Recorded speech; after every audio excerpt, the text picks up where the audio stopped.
السلام علیکم محترم ملګرو، په دې هیله چې ټول به راته روغ جوړ استئ.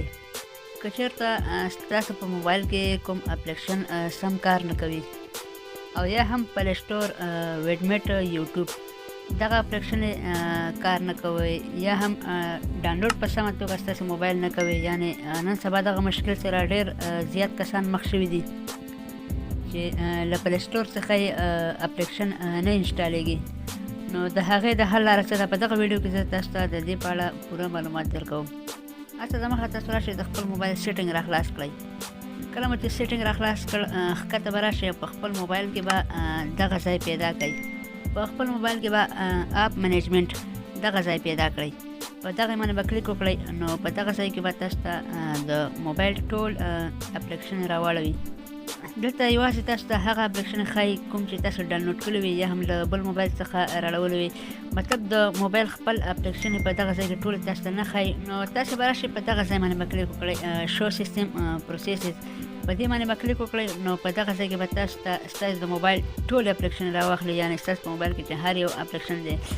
نو زه تاسو ته په دې کې اوس دغه ځای کې طریقه ښایم، یعنې که ستاسو پلی سټور کار نه کوي او یا هم یوټیوب کار نه کوي، ویډمیټ یعنې ډاونلوډ په نه کېږي، ګوګل کروم کار نه کوي، یا هم نور کوم اپلیکشن تاسو نوی موبایل ته اچولی ستاسو په موبایل کې سم کار نه کوي.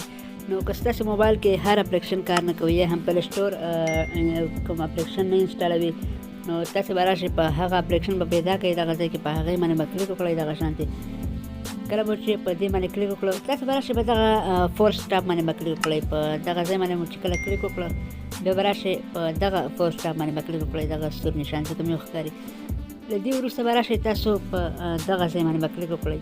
یعنې زه تاسو ته یوازې د پلی سټور کې دغه طریقه ښیم، خو تاسې هر یو اپلیکشن چې ستاسو موبایل کې کار نه کوي، نو تاسو به هغې سره همدغه طریقه کوئ، یعنې کلیر ډیټا به یې کوئ. او په دې باندې به کلیک وکړئ. بیا به راشئ، دغه کلیر ډیټا به ووهئ. نو کله مو چې کلیر ډیټا ووهله، بیا به درته بیا کلیر ووهئ. نو دا چې مو کله وکړل، نو 100% به ستاسو په موبایل کې هر اپلیکشن کار شروع کړي. که پلی سټور ډاونلوډ نه کوه، نو هغه به هم کار شروع کړي. زه د دې مشکل سره هم مخ شوم، خو ما چې کله کلیر ډیټا وکړله، نو زما پلی سټور او یو بل پروګرام هم و، هغه هم بیا سم شو دې سره.